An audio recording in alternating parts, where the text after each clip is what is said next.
Hey speakers, how you doing? My name is Erick Rheam. I'm a professional speaker and author, but I'm also a facilitator here at the Speaker Lab. I facilitate our VIP accelerator speakers and our workshop mastery speakers. And today on Talk Speaker to Me, I'll be digging into prospecting 101. So let's jump into it.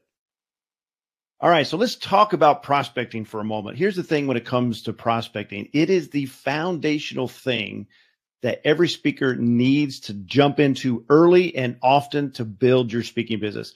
If you're not prospecting, you're not building your business. That's just cold, hard truth. Listen, you can have a great website. You can have a fantastic demo video. You can have outstanding headshots. You can even have your talk all planned out and ready to go. But if you're not prospecting, it doesn't really matter because nobody's just going to show up to your website and just hire you. You've got to get out there. You got to test the market. You got to open doors. You got to talk to people. On the flip side of it, you can go out and start prospecting and not have a website, not have a demo video, have no headshots, and start building your business today. How do I know this? Because I did it myself. When I first started in 2014, here's the thing. I didn't have anything. I didn't have a website. I didn't have a demo video. I didn't have anything but a dream and a desire to be a speaker.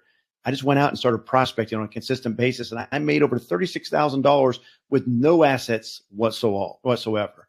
And so that's what I want to talk to you today. I want to talk to you about some things you can do right now to start prospecting. Now, first of all, what do we mean? What is a prospect? How do we define that?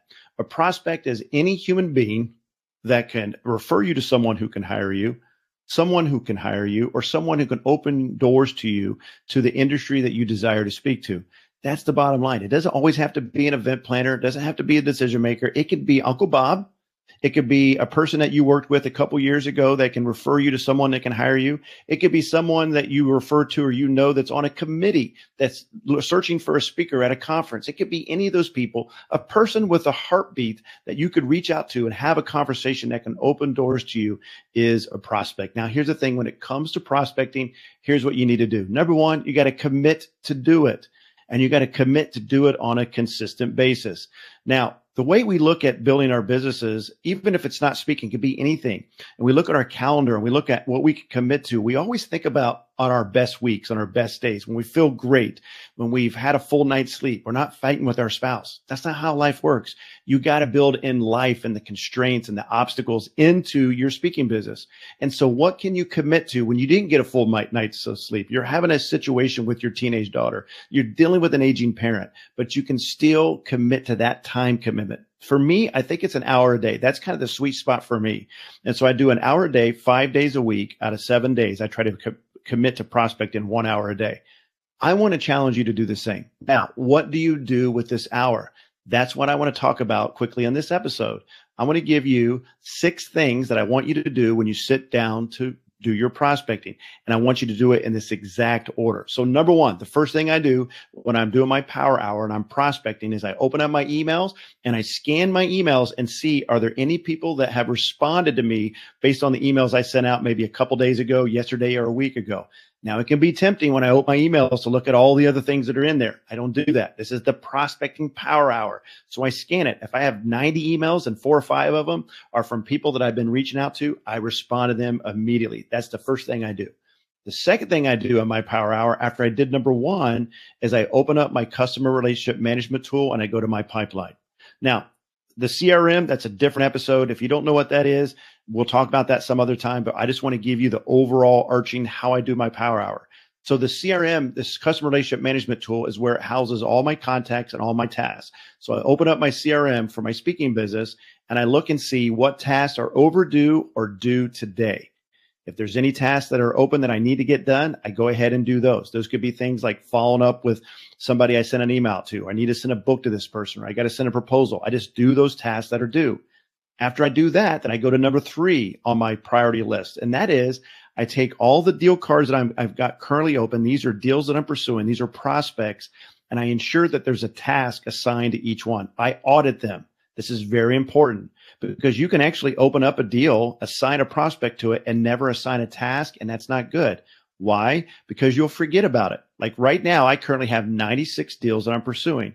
If I have 90 tasks assigned to those 90 deals, but I don't have 6 tasks assigned to those other 6, then they will just fall to the wayside. Months will go by and I'll forget about it and I'll lose the momentum. So what I'll do is when I get to number 3 on my list, I go through all my deal cards and ensure that I have a task assigned to each one. I just got to keep everything clean. Then I go to number 4 in my power hour, and that is I identify new prospects that I want to reach out to, and I load them into my CRM. Like for instance, let's say I met this really awesome professional person named Randy, and I got her business card. We exchanged contact information. I told I'd love to chat with her more about the conversation we had. I've got her business card. I load her information into my CRM, and I go to number 5 on my prospecting power hour, and I send her an email introduction. I send her that email introduction, and I set a task to follow up with her in 2 weeks.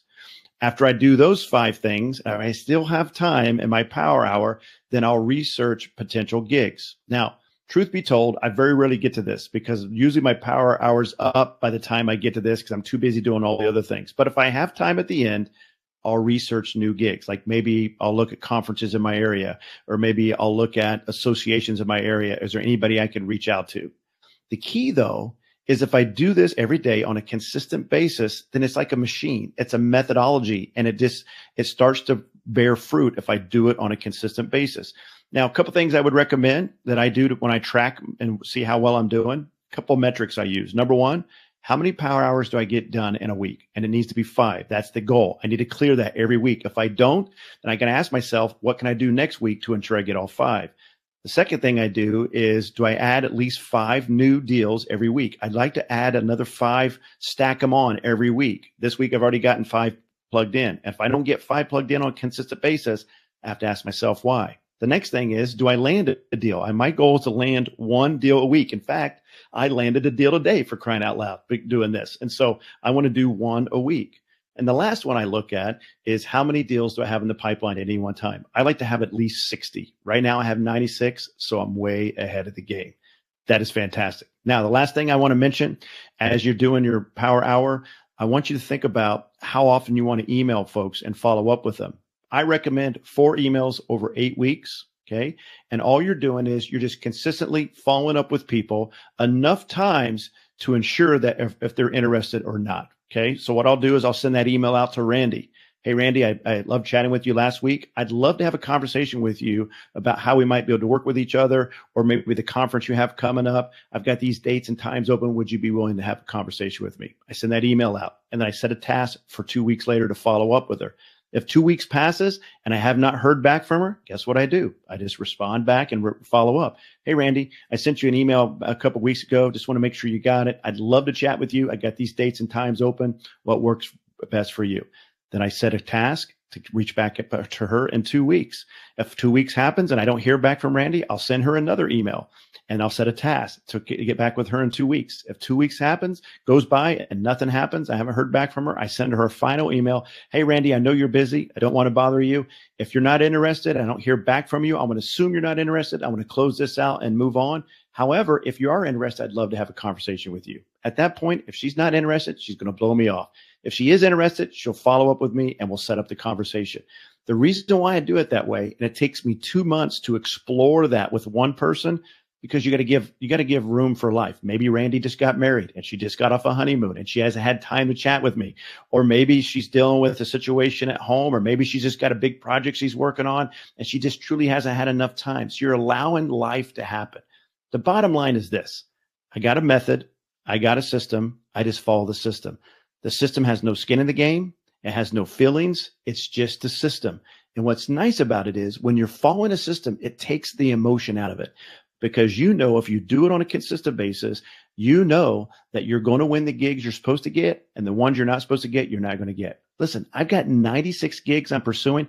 I can't even do 96 gigs in a year. I know I'm not going to win all of them. I just need to do 50, but I'm going to win the right ones. The last thing I will say is just remember this: you can't say the right thing to the wrong person. If Randy's not the right person for me, if we're not in alignment, or I'm just not meant to speak at her conference, no problem.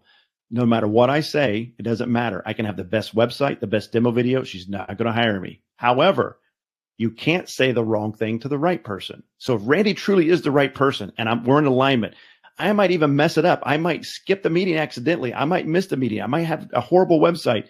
She's still going to hire me. That should take a lot of pressure off of you, knowing that you just got to show up and the right people will fall in line and you're going to build your business. It's going to be fantastic. I hope you got a lot out of this. I hope you really enjoyed this episode on Talk Speaker to Me. My name is Erick Rheam. I'm a professional speaker and author, but more importantly, I want to see each and every one of you out on the speaking trail. I appreciate you, and I'll talk to you soon.